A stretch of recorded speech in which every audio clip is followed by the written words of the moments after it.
Mas São Pedro diz, mas não é por isso que nós vamos distorcer, porque quem distorce a palavra está fazendo a sua própria condenação.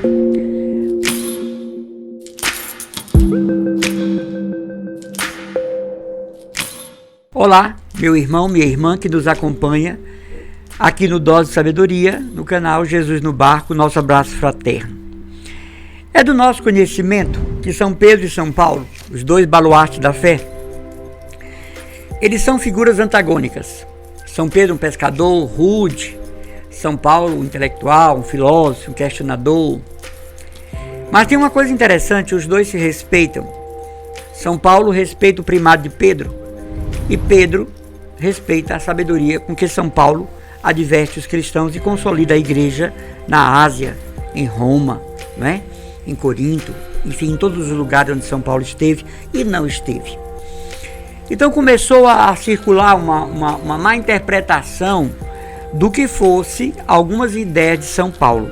Está bem pertinho aqui na segunda carta de São Pedro, no capítulo 3, no versículo 16.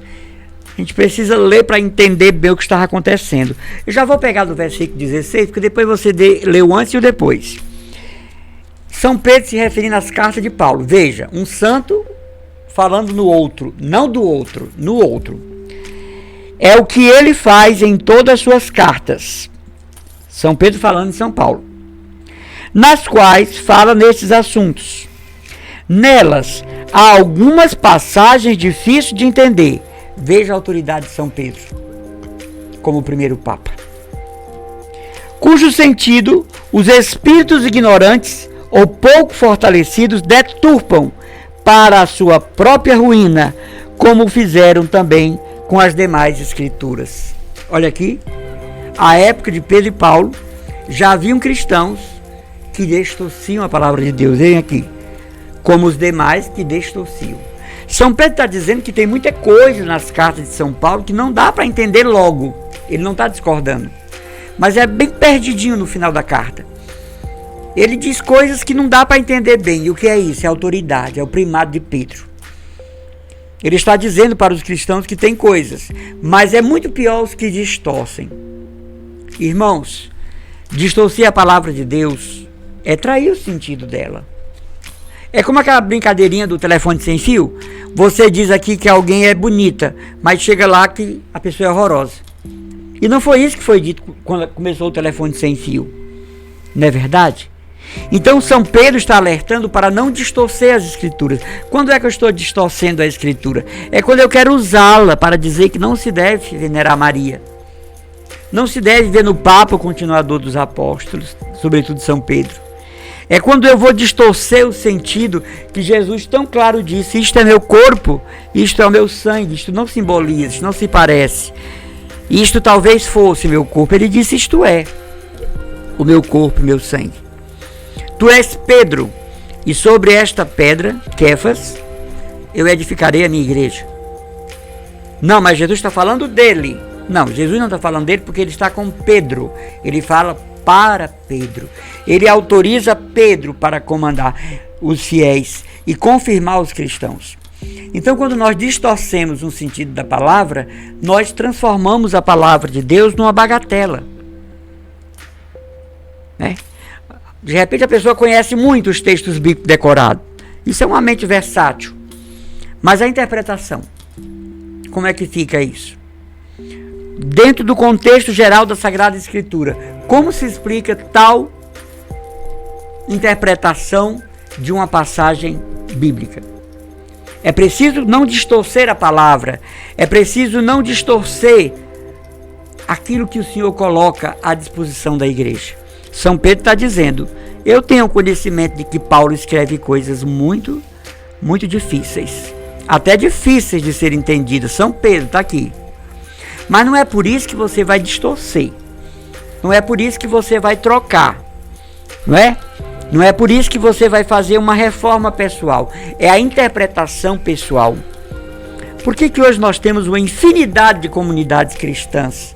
Porque cada um interpreta ao seu modo e se acha no direito de realmente fundar a sua comunidade e dar o nome de assembleia, de dar o nome de igreja, de dar o nome de Igreja de Cristo, quando é uma interpretação pessoal desassociada da história, do tempo, não é? É preciso que nós saibamos verdadeiramente o que é o texto bíblico e não distorcê-lo em meu favor, a favor do que quer que seja. É preciso que nós saibamos introduzir na nossa mente a inteligência do Espírito Santo. Veja aqui, perdidinho, na segunda carta de São Pedro, capítulo 3, versículo 16. É verdade, Paulo escreve umas coisas incompreensíveis. São Pedro está dizendo, ele mesmo, como um pescador, um homem simples. Não é verdade? Olha, outro dia eu estava indo viajar para uma cidade do interior, pregar lá, e passou uma senhora vendendo laranjas. E eu estava com sede. E eu nem posso muito tomar alguma coisa ou chupar uma fruta cítrica, né, que me dá dor de cabeça, enxaqueca. E eu perguntei para a senhora, é doce? Ela disse, não, laranja. Eu fiquei parado. Eu não perguntei se era laranja. É lógico que ela estava vendendo laranja. Senhora, é doce? Ela disse, não, laranja. O que é isso? A interpretação errônea de uma coisa tão simples que eu perguntei. Então, às vezes, nós lemos um texto bíblico e quando diz assim, não farás para ti imagens. Qual é a distorção? Tudo que foi imagem, não. Nós temos que voltar lá atrás e saber do que é que estava se falando quando se proibiu fazer imagens. Não é verdade? Guardai o sábado. Todo aquele que não guardar o sábado seja anátema. Mas qual é o dia mais importante? O dia que Deus termina de criar o mundo ou o dia que Deus salva o mundo na ressurreição? Então a igreja tem autoridade para mudar essa palavra, para mudar essa determinação de guardar o sábado. Então não há distorção. O que existe é uma compreensão da realidade do texto bíblico, né? Diz que tinha um grupo de oração que o rapaz era louco por uma moça. E ele não tinha como dizer mais isso para ela, ele não tinha como demonstrar mais isso para ela. Então diz que numa noite de oração, ele já muito angustiado, ele diz, segundo Mateus 420, versículo 709, não é bom que o homem esteja só. É preciso que as moças deem uma chance aos rapazes aqui do grupo de oração. Ela já sabia que era com ela disse, eu confirmo, porque no Salmo 7.704, no versículo 2015, diz, é melhor só do que mal acompanhado.